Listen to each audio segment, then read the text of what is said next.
Which description can be used to describe the graph of the following data?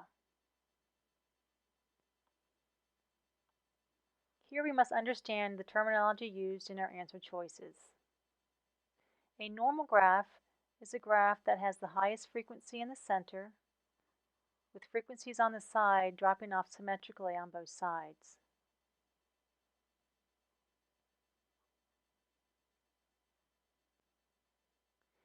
And notice that our graph, the highest frequency is not in the middle, and it does not fall off equally on both sides.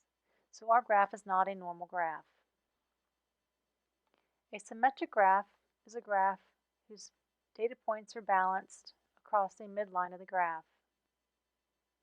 So if that is our midline, our data does not balance across the midline, and therefore it is not considered to be a symmetric graph. Next, we have skewed to the left and skewed to the right. When a graph is skewed to the left, the bulk of the data is on the back end of the graph. When it is skewed to the right, the bulk of the data is at the front end of the graph. In other words, when you're skewed to the left, you've got the bulk of your data on the back end of the graph.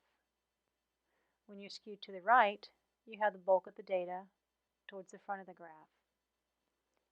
Taking a look at our graph, we notice that the bulk of the data is towards the front of the graph. Therefore, it is described as skewed to the right.